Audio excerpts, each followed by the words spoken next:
السلام عليكم ورحمة الله وبركاته. الحمد لله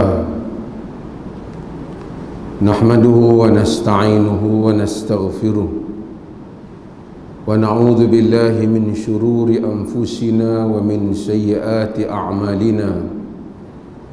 من يهده الله فلا مضل له ومن يضلل فلا هادي له. أشهد أن لا إله إلا الله وحده لا شريك له وأشهد أن محمدا عبده ورسوله. أما بعد. Hadirin dan hadirat yang dirahmati Allah sekalian, alhamdulillah kita mulakan semula kuliah kita ni setelah tertangguh disebabkan kerana keadaan pandemik di negara kita dan juga di negeri Perlis ini.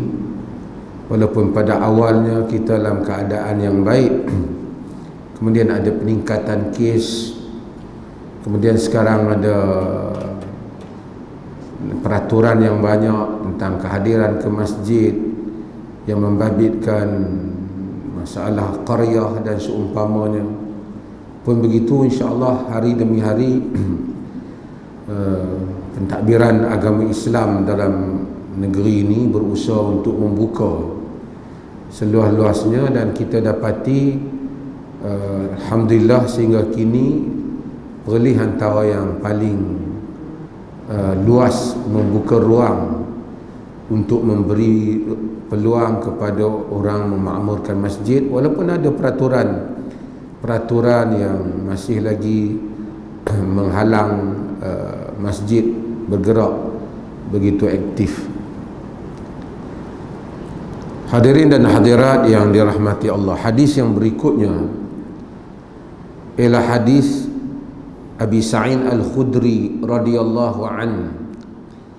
وعن أبي سعيد الخدري رضي الله عنه قال قال رسول الله صلى الله عليه وسلم إذا صلى أحدكم إلى شيء يستره من الناس فأراد أحد أن يجتاز بين يديه فليدفعه فإن أبى فليقاتله فإنما هو الشيطان. متفق عليه. وفي رواية فإن معه القرين. Daripada Abi Sa'id Al-Khudri radhiyallahu an, Abu Sa'id Al-Khudri radhiyallahu an meriwayatkan hadis ini daripada Nabi sallallahu alaihi wasallam, dan kita telah syarahkan pada kuliah-kuliah yang lepas tentang Abu Sa'id Al-Khudri. Kata Abu Sa'id Al-Khudri, qala Rasulullah sallallahu alaihi wasallam, sabda Rasulullah sallallahu alaihi wasallam, idza shalla ahadukum ila syai'in yasturuhu minan nas, apabila seseorang kamu salat kepada sesuatu yang menjadi sutrah dia daripada manusia, yang menutup, sutrah ni asalnya menutup, yang menutup dia dengan manusia. Yakni kalau kita sembahyang dan kita letak di hadapan kita sesuatu, dalam hadis-hadis yang lepas kita sebut tentang muakhiratul rahl, macam yang tempat sandar di belakang unta ataupun kuda, ataupun kita letak apa-apa saja sebagai tanda kawasan salat kita. Itu maksudnya idza shalla ahadukum ila syai'in yasturuhu, apabila kamu salat kepada sesuatu yang menutupnya. Seorang kamu salat kepada sesuatu yang menjadi sutra minan nas, yakni bila dia letak, katakanlah dia letak kursi ataupun dia letak kayu tiang ke apa, dia disebalat di belakang tiang, ataupun dia letaklah apa-apa bed dia, dah ada kawasan dia dalam solat.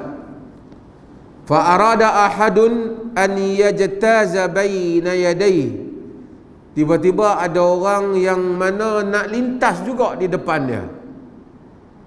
Jadi hadis ni dia kata, yang pertama, step yang pertama kena letak dulu. Yang kedua, ada orang nak lintas, yang ni kena letak tu sutrah tu. Kemudian ada orang, fa'arada ahadun an yajtaza baina yadayhi, dan kemudian ada orang yang nak lintas di hadapannya, falyadfa'hu, tolak dia, fa in aba falyuqatilhu, jika dia enggan, perang dengan dia, lawan dia. Qatil tu lawan lah, bukan pergi cabut pisau bunuh dia. Dia daripada mufa'alah, qatala, sebab qatala tu bunuh, tapi fayuqatilhu, perang dia lah, lawan dia lah. Fa innama huwa syaitan, sesungguhnya dia syaitan, kata Nabi. Muttafaqun alaih, hadis ini riwayat Al-Bukhari dan Muslim. Dalam riwayat yang lain, Nabi SAW menyebut, riwayat Bukhari, fa inna ma'ahul qarin, kerana bersamanya al-qarin, bersamanya qarin. Kita jelaskan hadis ini dulu untuk kita faham bersama dengan lebih jelas. Iaitu yang pertama ialah, kalau orang lintas kita tak boleh tolak dia, melainkan setelah kita meletakkan sutrah. Kita mungkin boleh halang bagi syarat dia jangan lintas, tapi kita tak boleh nak berkeras tolak dia macam tu, sebab kita tak letak sutrah. Setengah orang bila orang main, pam, dia tolak, sedangkan dia tak letak sutrah. Dia kena letak sutrah dahulu, kerana dalam hadis ni dia kata letak sutrah. Kalau dia letak sutrah, maka sutrah itu menjadi penanda antara dia dan kawasan solat dia. Janganlah dia solat di sini, sutrah tak ada, jauh nak bagi orang tak lintas. Maka kalau orang lintas dalam depan dia boleh menghalang mereka. Cuma macam mana kita sebut dahulu, kalau dia solat berjamaah, sutratul imam sutratullah. Sutrah imam adalah sutrah dia, maksudnya dia tak boleh halang orang. Jangan lintas depan imam ya. Depan dia boleh lintas. Kita baca dalam hadis yang lepas, ada bab lintasan wanita, himar dan kalbul aswad, dan anjing hitam. Dan mazhab dalam hal ini ada beberapa pandangan. Jumhur, majoriti para ulama menyatakan semayang tak batal, tapi khusyuk batal, pahala kurang. Sebahagian mazhab, khususnya di kalangan mazhab Ahmad, mereka menyatakan bahawasanya semayang batal kalau himar, wanita atau anjing hitam lalu. Pun kalau dia semayang berjamaah, himar lintas di hadapan dia, mereka juga kata tak batal, kerana sutrah dia hak di imam, bukan di dia. Dalil mereka, Ibnu Abbas naik kaldai lintas dalam saf salat di Mina, dan Nabi tak bantah. Hadis ini adalah merupakan hadis yang menunjukkan kita boleh bertegas kepada orang yang cuba lintas di hadapan kita setelah kita meletakkan sutrah. Nabi kata, fa inna ma huwa syaitan, sesungguhnya dia adalah syaitan. Kawan hak lintas depan orang tu syaitan. Syaitan ni asal Arab ni, syaitan ni ialah maksud sesuatu yang jauh. Tasyaitana ya tasyaitanu, syaitan, bersyaitan yang jauh daripada rahmat Allah, syaitan lah. Cuma Quran dia kata syayatinul insi wal jin, syaitan di kalangan manusia dan jin. Artinya manusia pun boleh jadi syaitan juga. Cuma hadis ni dalam riwayat Bukhari dia kata fa inna ma'ahul qarin, bersama dengan dia qarin. Qarin ni adalah syaitan yang ada bersama dengan seseorang. Nabi SAW dalam hadis yang diriwayatkan oleh Imam Muslim, Nabi kata, ma min ahadin illa waqad wukila bihi qarinuhu minal jin, dalam riwayat wa qarinuhu minal malaikah. Tak ada satu orang melainkan akan ada pada dia qarin dia daripada jin dan qarin dia daripada malaikat. Yani semua kita ni ada satu jin, satu malaikat.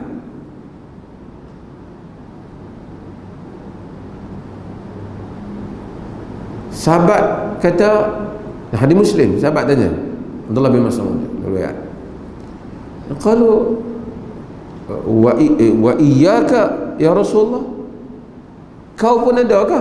Sahabat tanya, dah kita semua, takkan Rasulullah pun ada juga jin hak dia ikut tu, syaitan hak dia ikut ni? Nabi kata, wa iyaya, aku pun ada. Illa, kata Nabi, annallaha a'anani alaih, melainkan Allah telah tolongku di atasnya, fa aslam, maka dia pun telah Islam. Perkataan dia telah Islam, syaitan ni Islam. Ulama muskil, mereka kata fa aslam ni maksudnya dia pun menyerah, kerana istaslam maksudnya dia menyerah. Seperti dalam riwayat Darqutni dan seumpama, di dalam riwayat Ad-Darimi dan selainnya, fa aslam, maka dia telah Islam. Fala ya'muruni illa khaira, dia tak menyuruh aku melainkan yang baik. Ini qarin ini. Qarin ni dia selalu ikut kita lah. Di mana-mana kita pergi, dia ikut kita. So dia ada bagus information tentang kita. Bila kita pergi kat bomo yang berurusan dengan jin, bomo mungkin boleh tanya jin dia, kalau dia berinteraksi dengan jin,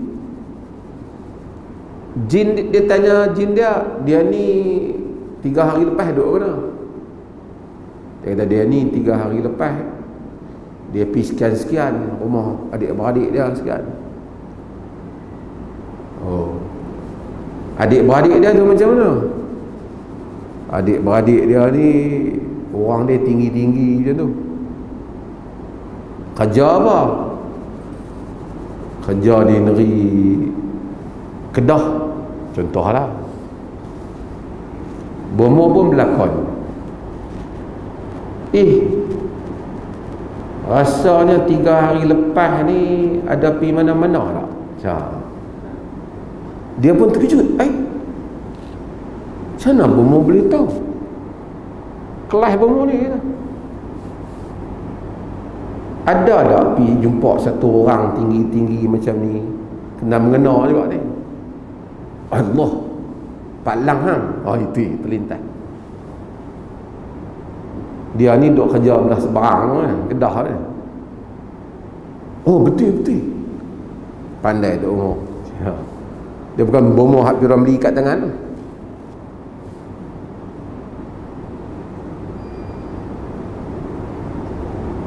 Dia ni ada masalah ni.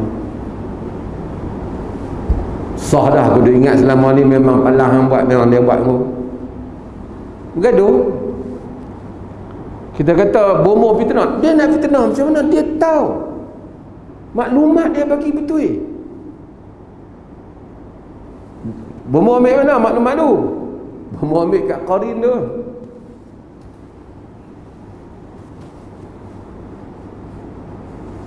Sebab tu kita pergi tu, ahli sihir, dia tanya Qarin tu. Dia ni pak dia siapa? Pak dia ni sekian-sekian. Pak cik ni pun bukan orang sebarangan. Orang, uish, pak kita pun dia tahu. Lepas tu Tok Wan kita pun dia tahu. Kita percaya pakai ulang kat bomoh tu. Syaitan menghidupkan baghdha, menghidupkan permusuhan di kalangan manusia. Kita percaya lepas tu mati, satu orang tu mati.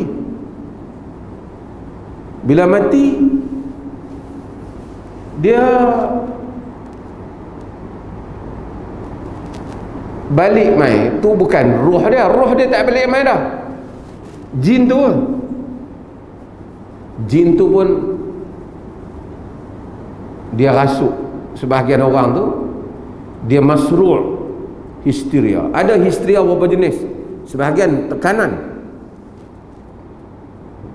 mental, sebahagian disebabkan oleh kerana gangguan syaitan, jin. Lalu jin ni pun masuk dalam dia. Ahlus Sunnah percaya jin boleh untuk merasuk manusia. Alladzina ya'kuluna riba la yaqumu illa kama yaqumu alladhi yatakhabbathu syaitan minal mas. Quran.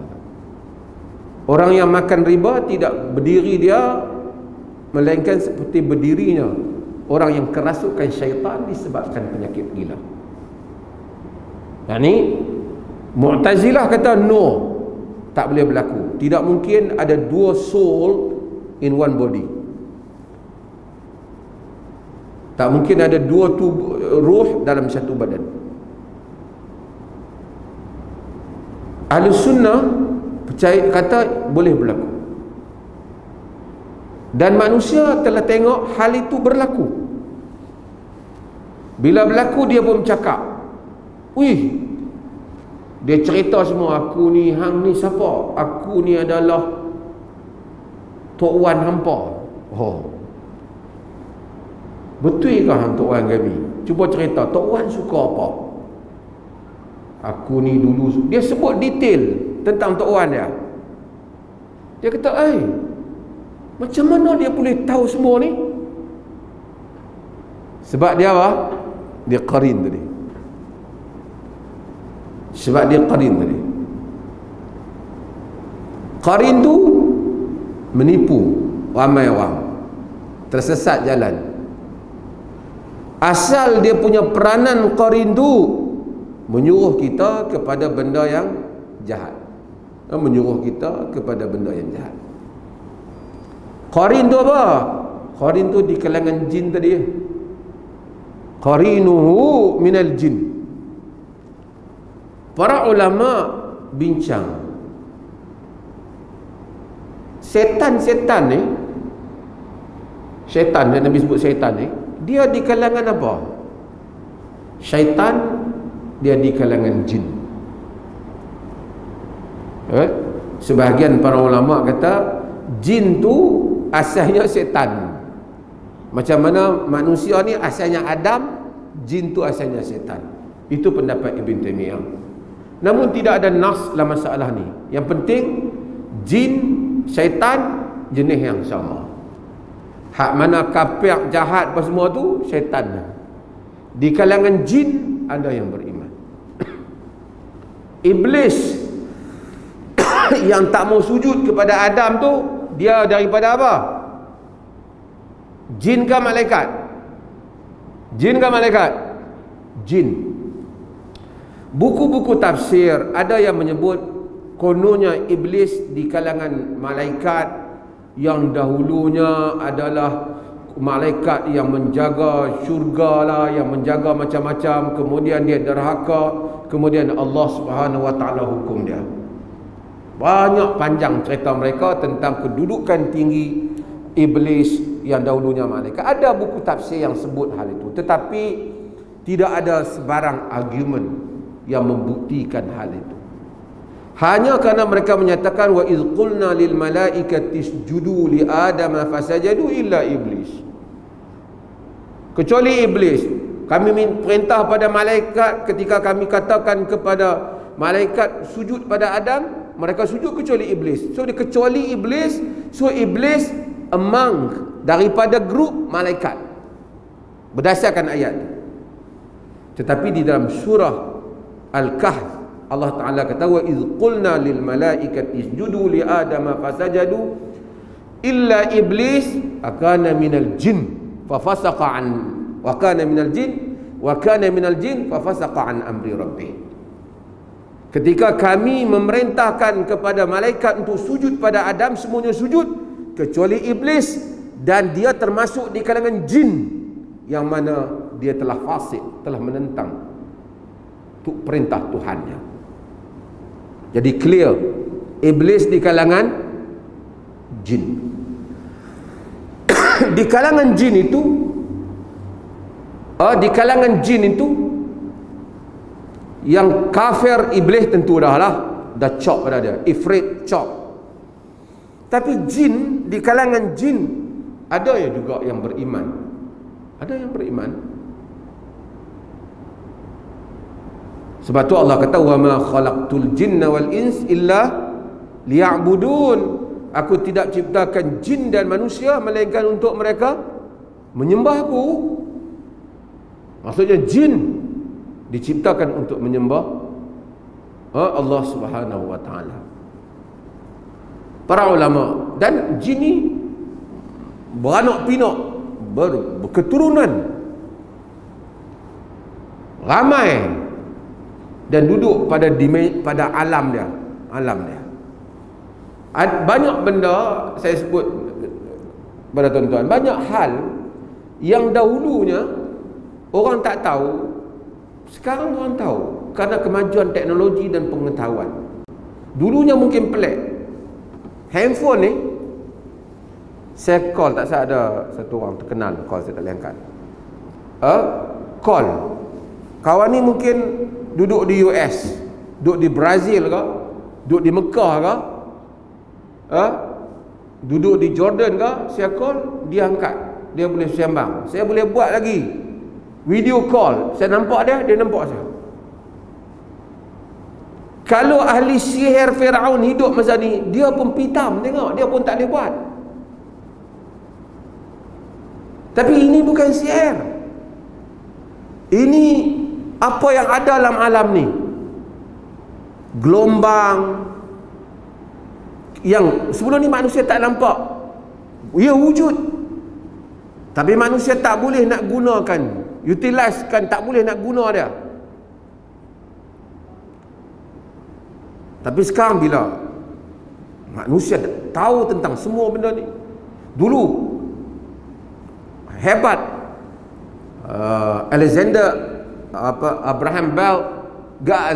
Graham Bell buat telefon, tapi kalau dia tengok hari ni tak ada apa lah, dia waya-waya tak ada macam ni.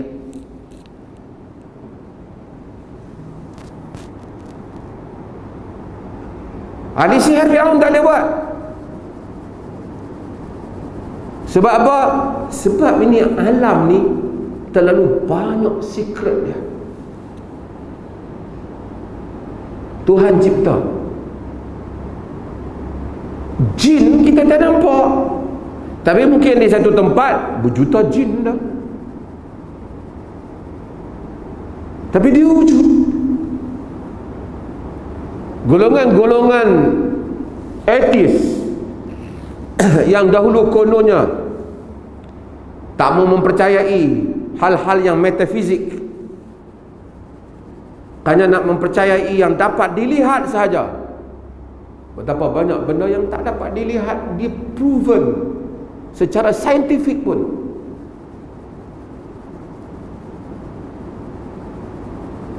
Islam sebut tentang jin. Hatta fuqaha dahulu bincang tentang perkawinan manusia dan jin. Bolehkah manusia kahwin dengan jin? Ada orang dakwa manusia kahwin dengan jin.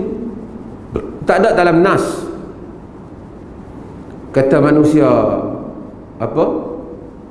disuruh kahwin dengan jin ataupun boleh kahwin dengan jin. Tapi sejak zaman dahulu manusia mendakwa mereka, ada orang dakwa dia kahwin dengan jin.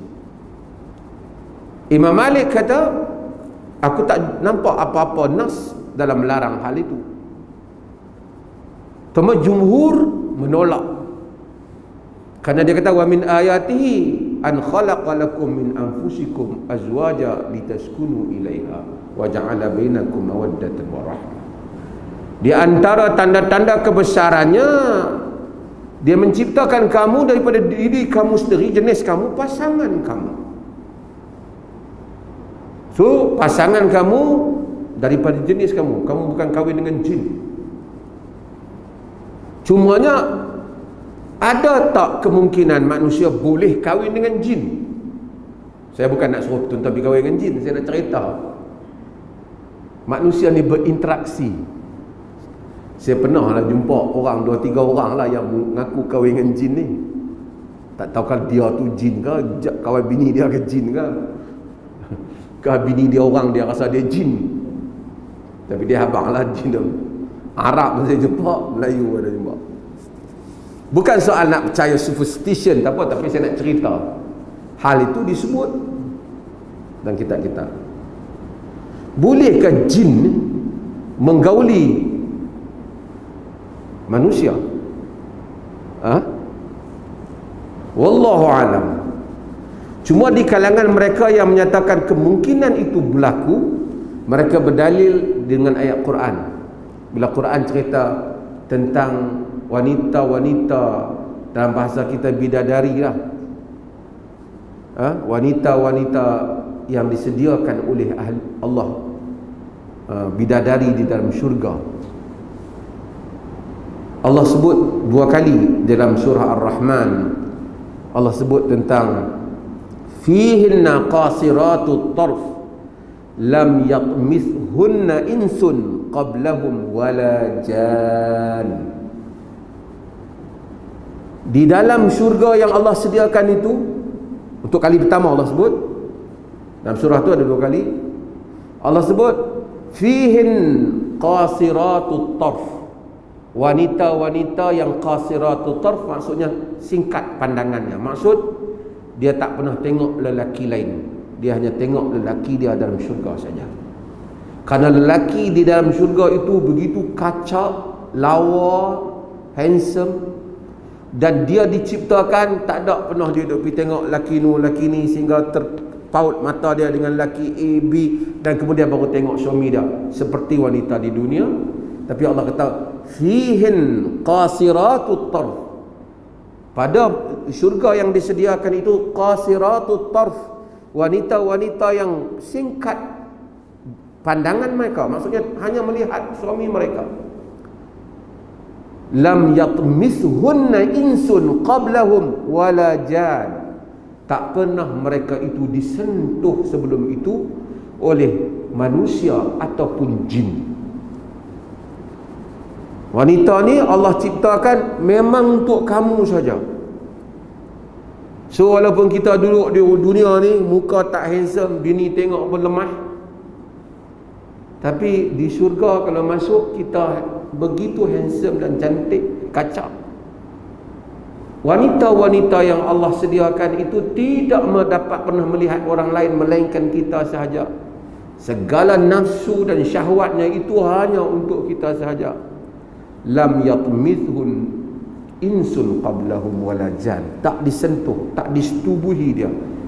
Dan sebagian dia tak dipecah darahnya sebelumnya oleh manusia ataupun jin. Thomas. Ayat tu kata manusia ataupun jin. Seolah-olah manusia ataupun jin memang mempunyai cara pergaulan hubungan seks yang sama. Seolah-olah ayat itu. Allah ulang ayat tu. Hurun maqsuratun fil khiyam. Bidadari-bidadari yang bukan terkurung, yang duduk tersimpan di dalam khemah-khemah yang cantik dan indah. Khemah di syurga. Fa bi ayyi ala'i rabbikuma tukadziban. Nikmat Tuhan kamu berdua, yakni kamu jin dan manusia, nikmat apakah wahai jin dan manusia yang kamu nak dustakan? Lam yatmithunna insun qablahum wala jan. Sekali lagi Allah sebut, bidadari-bidadari itu tidak disentuh sebelum mereka manusia ataupun jin. Memang Allah sedia. Kalau hak mana di dunia ni kahwin mungkin dah dengan janda, dia kata aku ni dunia dapat habuan janda lah. Mungkin kahwin pun bekas orang punya. Allah kata lam yatmithunna insun qablahum wala jan. Masuk syurga aku bagi yang tak pernah tengok orang lain, tengok hampa saja, tak pernah disentuh oleh manusia ataupun jin. Janji Tuhan hebatnya. Tuan baca surah Ar-Rahman. Tak apa, saya bukan nak cerita apa. Ayat ini dijadikan dalil oleh setengah pihak untuk menunjukkan bahawasanya oleh sebahagian para ulama untuk menunjukkan kemungkinan boleh berlaku hubungan manusia dan jin. Dan cuma saya nak sebut, syaitan ini dia menipu. Pada setiap zaman ada cara penipuannya. Seketika dunia Islam, kita baca buku banyak cerita tentang tahdirul arwah. Tahdirul arwah di mana depa panggil spirit-spirit come into coin, spirit-spirit datang ke dalam duit lah apa ni. Sebahagian tu bomo ni guna nama agama panggil orang boleh bercakap. Cakap ni dia habaqlah dia ni Syekh mana, Abdul Qadir Jilani ke, Wali Songo ke. Pakat percayalah ke orang hak keliling ni, kemudian dia pun berubat. Tahdirul arwah ni khida', penipuan jin. Tak ada wali-wali tu nak masuk badan. Kebelakangan ni syaitan mari dengan benda hak sama juga. Tapi teknik dia lain sikit. Teknik mimpi. Saya cerita tuan-tuan, satu orang datang jumpa saya dalam 2 minggu lepas. Cerita tentang dia stres dan dia nak cari belajar agama dan seumpama. Kemudian dia mendapat nasihat daripada satu orang kaunselor dia supaya jumpa dengan satu orang so-called ustaz. Ustaz ni kerana ustaz ni dia ada satu jenis mesin perubatan lah. Pergi kat ustaz ni mula first pergi, second dia pergi, ustaz ni bagi tahu ustaz ni telah menerima arahan mimpi daripada arahan Rasulullah melalui mimpi menyuruh perempuan ni kena kahwin dengan dia. Ni cerita ni di negeri kita berlaku. Perempuan ni tak mau kahwin. Ustaz ni duk pesu dia, duk kontak dia, hubungi dia. Ini arahan Rasulullah juga, tak boleh tolak arahan Rasulullah. Bini ustaz ni pun join sama. Abang kata memang ni arahan Rasulullah. Lepas tu ustaz tu suruh orang ni berhubung dengan seorang lagi ustaz reality TV, tapi bukan di Perlis, di negeri sebelah kita, di Kedah. Telefon ustaz reality TV ni, ustaz reality TV ni kata memang arahan Rasulullah. Kod depa dah deal ke macam mana? Jadi bila dah kata, dia lagi confused. Ustaz ni bawa dia semua pergi jumpa ni, bawa jemaah Rasulullah bagi arahan suruh kahwin apa semua. Dia tak mau. Dia balik di rumah dia, dia tertidur dan dia mendengar satu suara dalam tidur dia tu kata, awak kena kahwin dengan dia ni, ini adalah arahan aku adalah Rasulullah.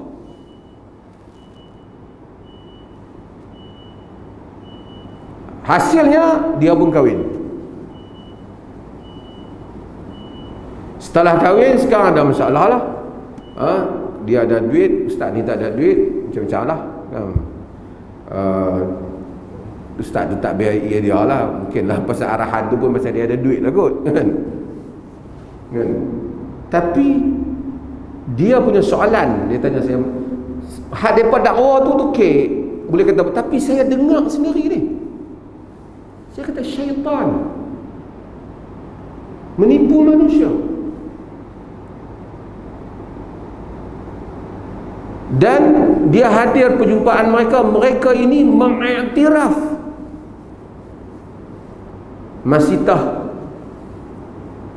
hak mimpi tu. Dia kata masitah tu senang, betul, Nabi duduk main kat dia, tapi kesilapan dia cepat sangat dedah. Dan tuan-tuan tengok jadi trend ramai.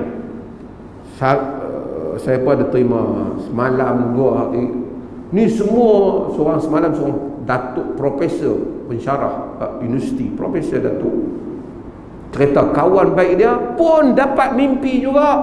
Sekarang tak semayang tak apa, semua main arahan mimpi. Tadi ada satu artis sangat popular, telefon, family dia pun terlibat dengan game mimpi ni. Semua tak semayang apa dah, duk main mimpi. Dan kita duk tengok mula duk ada penceramah. Negeri kita tak boleh ada lah. Kalau ada kita ambil tindakan lah. Yang duk cerita hak mimpi tu, petua ni, yang ni, mimpi ni, semua main Islam based on apa? Berdasarkan kepada mimpi, berasaskan mimpi. Oh ni mimpi orang soleh, wali tu mimpi. Dia mula cerita wali mimpi, orang tu mimpi. Dah sekali dia mimpi, ustaz mimpi.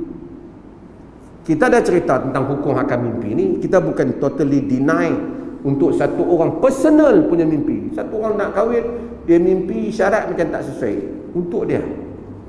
Ni nak mai bawa ajaran agama, Nabi titahkan awak kahwin dengan dia. Saya habaq kat dia, Nabi kesian dekat Muris. Muris ni isteri dia Barirah. Barirah ni isteri dia dimerdekakan, dia hamba. Mula-mula dia sama-sama hamba.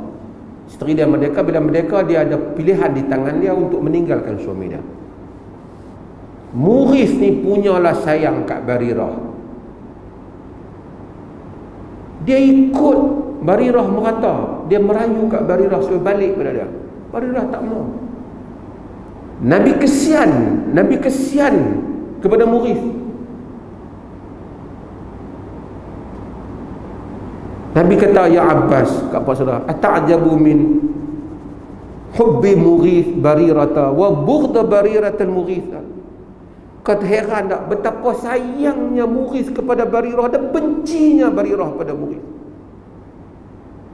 Nabi kata kat Barirah, la raja'ti, kalau kaulah kau balik kepada Muris. Kesian.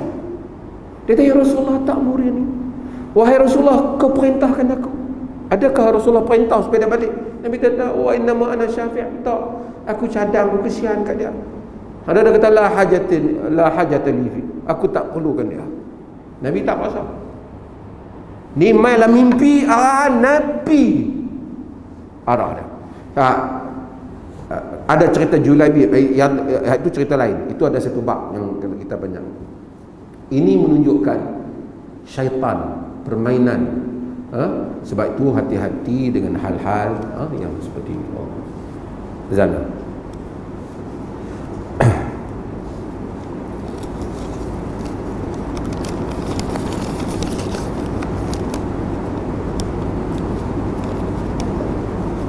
Allahu Akbar, Allahu Akbar.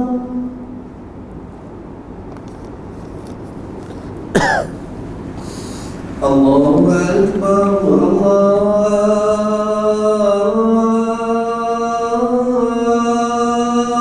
Akbar. Asyhadu an la ilaha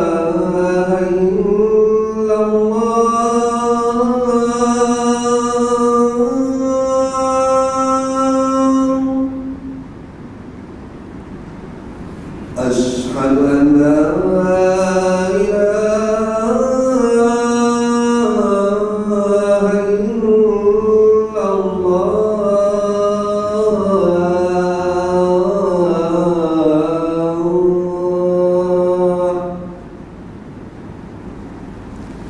أشهد أن محمدا رسول أشهد أن محمدا رسول الله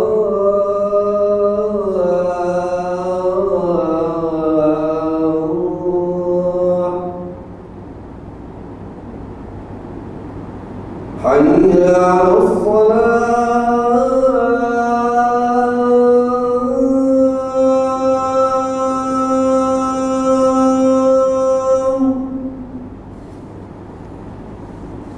حي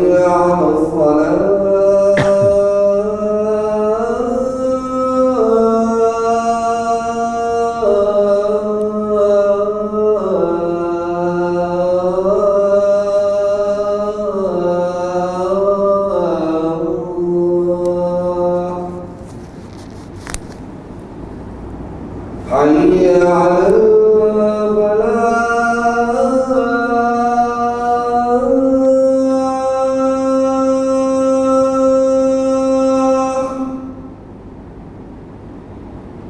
على حي على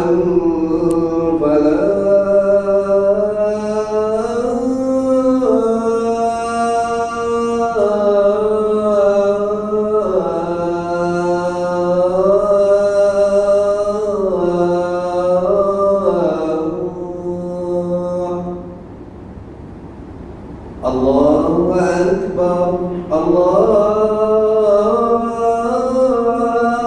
أكبر لا إله إلا الله.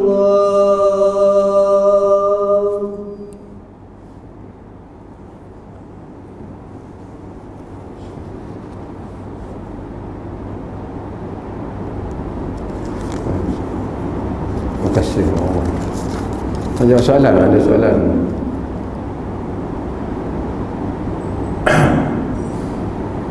Soalan tulis huruf sama. Sedekah subuh adalah sedekah yang amat besar pahala.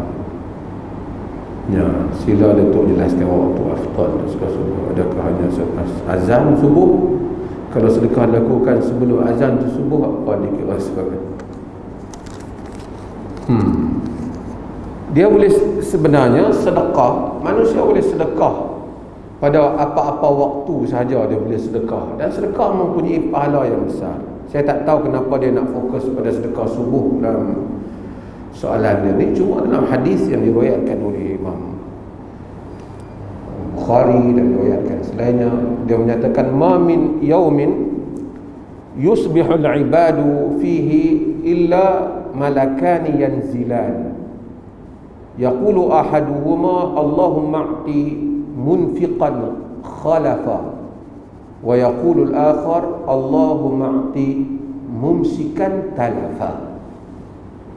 Itu adalah perkataan subuh. Dia kata ma min yaumin yusbihul ibadu fihi, tidak ada satu hari yang mana berpagi-pagi hamba-hamba Allah padanya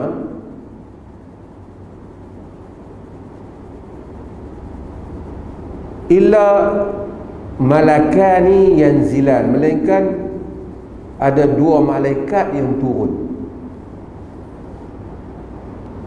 Yaqulu ahaduhuma, salah satu malaikat tu kata Allahumma a'ti munfiqan khalafa, ya Allah berikanlah kepada orang yang memberi itu ganti. Maksud kita bagi pagi-pagi lagi kita berbagi RM100, malaikat doa. Wa yaqulul akhar, satu malaikat lagi kata Allahumma a'ti mumsikan talafa, ya Allah jadikan kawan yang kedekut ni hilang mata dia. Atas hadis ni ramai orang berlumba-lumba pagi nak bersedekah. Bila dia kata pagi-pagi, yusbihu, pagi, bila masuk waktu pagi, masuk subuh pagi, bukan masuk sedekah malam, tak ada, ada juga maksudnya doa tu, dia doa bukan had waktu pagi je. Kalau dia sedekah pada pukul 12 tengah hari pun, doa tu lah juga untuk dia. Cuma lagi awal dia sedekah, lagi awal lah doa tu sampai untuk dia. Itu ya. Maka dengan itu mudah-mudahan kita semua bersedekah, dan ramai orang kita tengok jadi amalan dia selepas kalau kita pergi Masjidil Haram, kita pergi masjid negeri-negeri yang susah, lepas keluar daripada masjid kita akan tengok ramai orang dia bagi pada orang miskin yang ada di luar, kan? Ataupun dia tengok ada tabung untuk orang miskin, orang yang susah, memerlukan. Tak semesti orang susah tu dia nak makan. Ada orang susah, anak dia tak boleh sekolah, anak dia nak kena operation dan seumpama, kita bagi kepada dia. Itu termasuk di dalam makna sedekah, ataupun pemberian yang menyebabkan Allah memberikan gantian yang besar kepada kita, insya-Allah. Wassallallahu ala nabiyyina Muhammad, alhamdulillah.